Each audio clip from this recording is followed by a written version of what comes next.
प्रदेश विधानमंडल का शीतकालीन सत्र आज से प्रारंभ हो रहा है। शीतकालीन सत्र में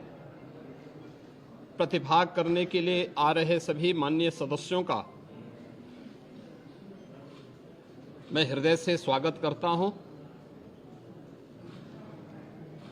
आज से 24 दिसंबर तक शीतकालीन सत्र में माननीय सदस्यों को सदन में अपने मुद्दों को उठाने, उत्तर प्रदेश की जनता के हित में और उत्तर प्रदेश के विकास से जुड़े हुए तमाम अन्य कार्यों को आगे बढ़ाने, विधायी कार्यों को आगे बढ़ाने और विभिन्न विभागों में जो नई मद हैं उनके लिए सप्लीमेंट्री डिमांड्स के लिए भी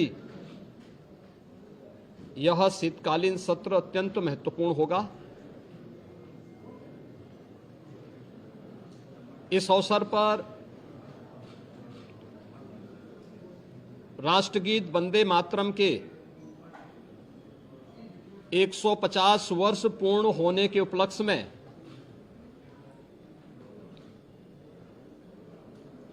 एक महत्वपूर्ण चर्चा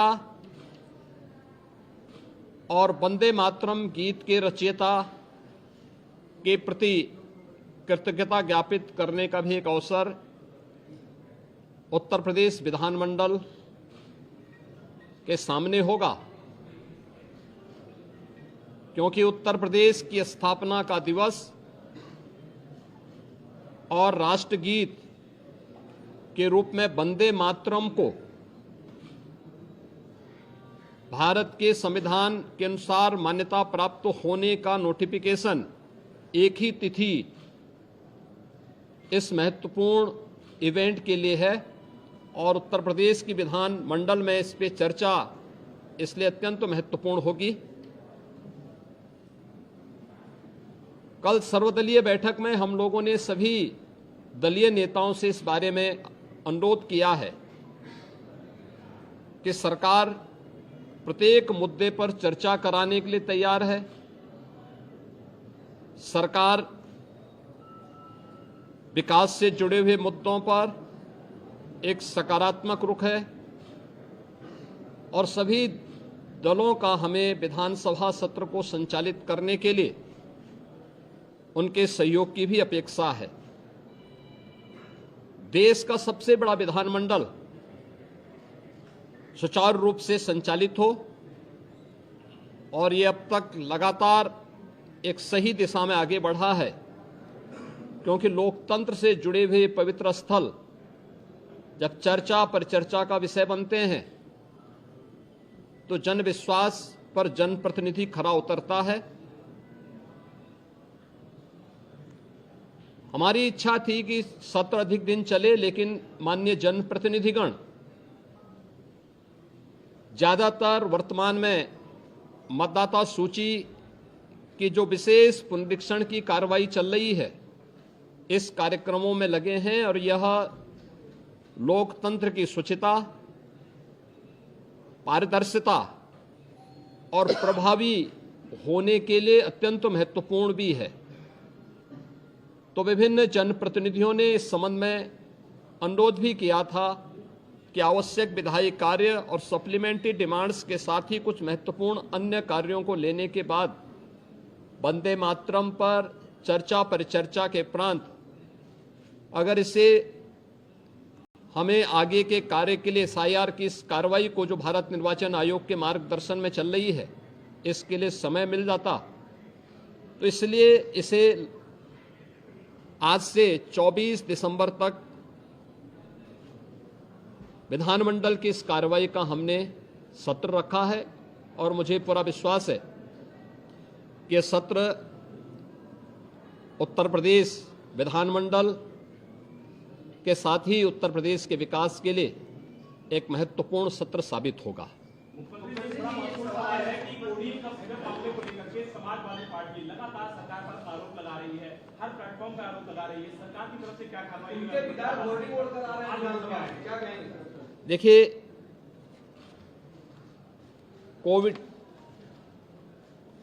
कोडीन फास्फेट,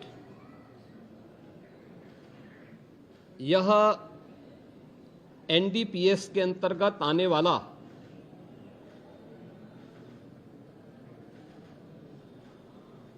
एक औषधि है जिसका निर्माण कोडीन युक्त कफ सिरप यानी गंभीर खांसी के लिए कफ सिरप बनाने के लिए उपयोग होता है, लेकिन सेंट्रल नारकोटिक्स ब्यूरो के द्वारा इसे केवल उन्हीं औषधियों के निर्माण के लिए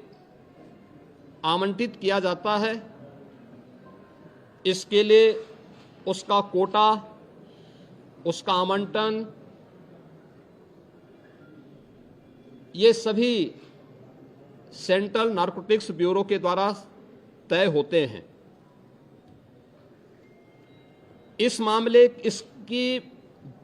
यह कफ सिरप तमाम जगहों पर नशीले पदार्थों के रूप में इसके दुरुपयोग की शिकायतों के बाद इस पे हम लोगों ने कार्रवाई की थी, क्योंकि अवैध रूप से इसकी तस्करी की शिकायतें आई थीं और ये उत्तर प्रदेश पुलिस ने एनडीपीएस, जो उत्तर प्रदेश का एफएसडीए विभाग है, इसके नेतृत्व में हम लोगों ने उसको एनडीपीएस के दायरे में लिया, क्योंकि माननीय उच्चतम न्यायालय ने भी इसको इस रूप में माना है और इस पे कार्रवाई प्रारंभ की है। यह कार्रवाई उत्तर प्रदेश सरकार के द्वारा एफएसडीए, यूपी पुलिस और एसटीएफ इनके द्वारा प्रारंभ की गई है, जिसमें अब तक हम लोग काफी बड़े पैमाने पर इसके अवैध तस्करी के प्रकरण को पकड़े हैं और इसमें व्यापक गिरफ्तारियां भी हुई हैं। यह हर व्यक्ति जानता है कि हर माफिया के संबंध समाजवादी पार्टी से रहे हैं और मुझे लगता है आज विधानसभा में तो कार्रवाई संभवतः नहीं चलेगी, क्योंकि विधानसभा के हमारे एक सिटिंग माननीय सदस्य के आकस्मिक निधन के कारण वहां कॉन्डोलेंस होगा, लेकिन विधान परिषद में हमारे विधान परिषद के नेता सदन इस मुद्दे को वहां पर अगर उठेगा तो जरूर इस मुद्दे को वहां पे रखेंगे, अन्यथा हमारी ओर से कोई मान्य सदस्य बाहर भी अगर सदन में उठेगा ठीक है, बाहर उठेगा तो बाहर भी उसका जवाब देगा। लेकिन प्रारंभिक जांच में सामने आया है कि उससे जुड़े हुए जिन अभियुक्तों को एसटीएफ या यूपी पुलिस की कार्रवाई में पकड़ा गया है, उनके कुछ संबंध समाजवादी पार्टी से सामने आए हैं और समाजवादी पार्टी जो अपने कार्य के अनुरूप जिसका जो बदनाम हो चुकी है और पहले से कुख्यात है, इस पूरे मामले में भी उसकी संलिप्तता आएगी। चूंकि एसआईटी, एक राज्य स्तर की एसआईटी इस पूरे मामले की निगरानी कर रही है, जिसमें यूपी पुलिस, एफएसडीए, इनसे जुड़े हुए सभी अधिकारी मौजूद हैं। इनके अवैध रूप से तस्करी के साथ साथ इससे जुड़े हुए अन्य जो महत्वपूर्ण पहलू होंगे, किन किन लोगों के पास ये धन गया है, ये बातें भी सबके सामने आएंगी और इस बारे में पूरी रिपोर्ट आने के बाद ही इसके बारे में कुछ कहा जा सकता है। लेकिन ये जरूर मैं कह सकता हूं कि जो सपा प्रमुख के द्वारा कहा जा रहा है, ये वही स्थिति है कि यही कसूर मैं बार बार करता रहा, धूल चेहरे पर थी और आईना साफ करता रहा। यानी फोटो इनकी है उन माफियाओं के साथ, तो स्वाभाविक रूप से अवैध लेन देन में भी संलिप्तता